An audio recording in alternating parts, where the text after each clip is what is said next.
Assalamualaikum warahmatullahi wabarakatuh. Perkenalkan, nama saya Nuryeni, Prodi Pendidikan Biologi, Fakultas FKIP.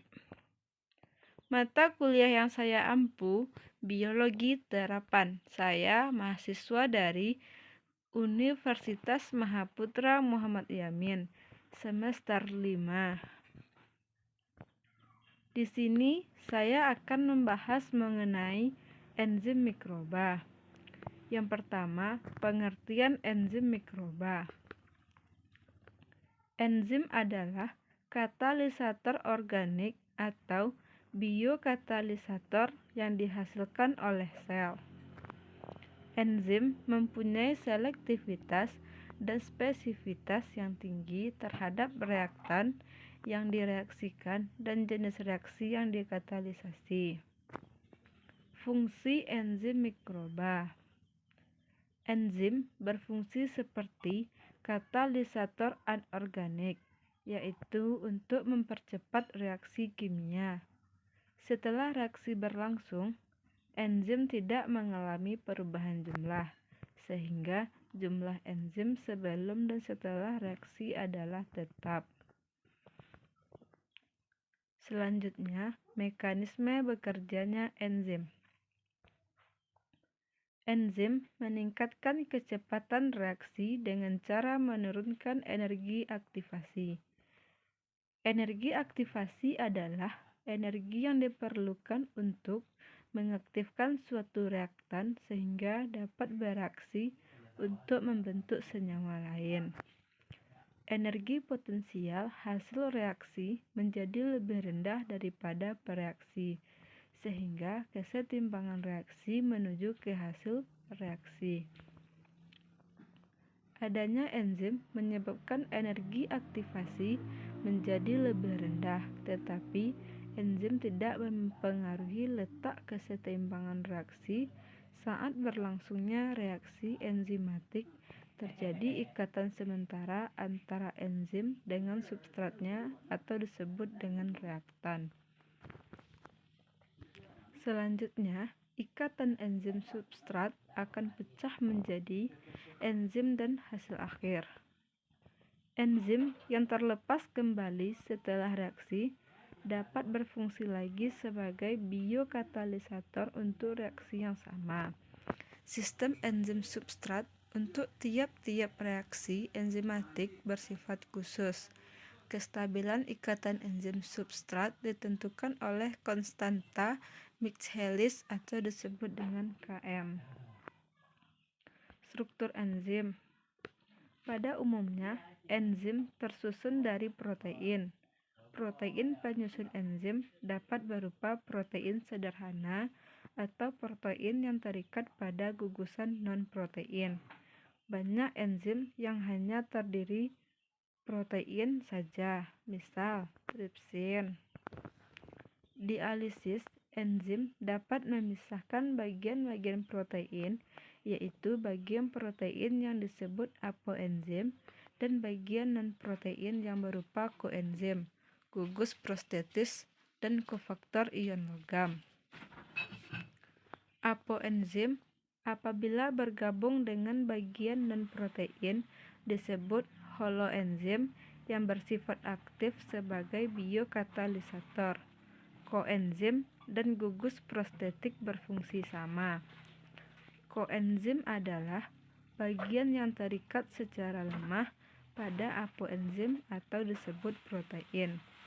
Gugus prostetik adalah bagian yang terikat dengan kuat pada apoenzim.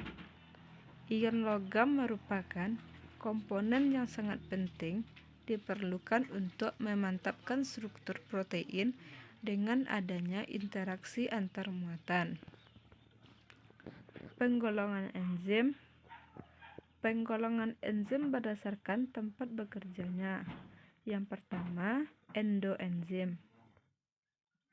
Endoenzim disebut juga enzim intraseluler, yaitu enzim yang bekerjanya di dalam sel. Umumnya merupakan enzim yang digunakan untuk proses sintesis di dalam sel dan untuk pembentukan energi atau biasa disebut dengan ATP, yang berguna untuk proses kehidupan sel, misal dalam proses respirasi. Eksoenzim disebut juga enzim ekstraseluler, yaitu enzim yang bekerjanya di luar sel. Umumnya berfungsi untuk mencernakan substrat secara hidrolisis. Untuk dijadikan molekul yang lebih sederhana dengan BM lebih rendah sehingga dapat masuk melewati membran sel. Penggolongan enzim berdasarkan daya katalisis. Yang pertama, oksidoreduktase. Enzim ini mengkatalisis reaksi oksidasi reduksi yang merupakan pemindahan elektron, hidrogen atau oksigen. Sebagai contoh adalah enzim elektron transfer oksidase dan hidrogen peroksidase atau disebut dengan katalase.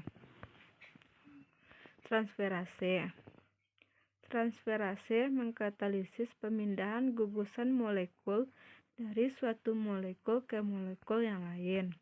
Hidrolase, enzim ini mengkatalisis reaksi hidrolisis. Liase, enzim ini berfungsi untuk mengkatalisis pengambilan atau penambahan gugusan dari suatu molekul tanpa melalui proses hidrolisis. Isomerase meliputi enzim-enzim yang mengkatalisis reaksi isomerisasi, yaitu rasemase merubah ilanin menjadi D-alanin. Ligase, enzim ini mengkatalisis reaksi penggabungan dua molekul dengan dibebaskannya molekul pirofosfat dari nukleosida trifosfat. Enzim lain dengan tata nama berbeda. Ada beberapa enzim yang penamaannya tidak menurut cara di atas, misalnya enzim pepsin, triosin, dan sebagainya, serta enzim yang termasuk enzim permease. Penggolongan enzim berdasar cara terbentuknya. Yang pertama, enzim konstitutif. Di dalam sel terdapat enzim yang merupakan bagian dari susunan sel normal, sehingga enzim tersebut selalu ada, umumnya dalam jumlah tetap pada sel hidup. Walaupun demikian, ada enzim yang jumlahnya dipengaruhi pada substratnya. Enzim adaptif. Perubahan lingkungan mikroba dapat menginduksi terbentuknya enzim.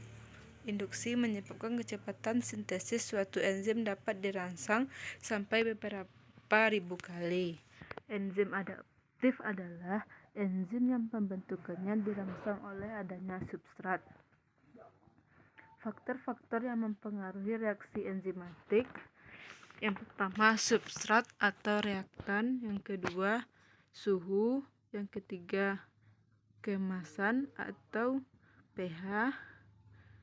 Yang keempat, penghambat enzim atau inhibitor. Yang kelima, aktivator atau penggiat atau juga dengan kofaktor. Ketujuh, penginduksi induktor. Terima kasih atas segala perhatian dan semoga yang saya sampaikan bermanfaat untuk kita semua, terutama bagi saya yang menyampaikan. Mohon maaf atas segala kesalahan. Saya sudah dengan Assalamualaikum warahmatullahi wabarakatuh.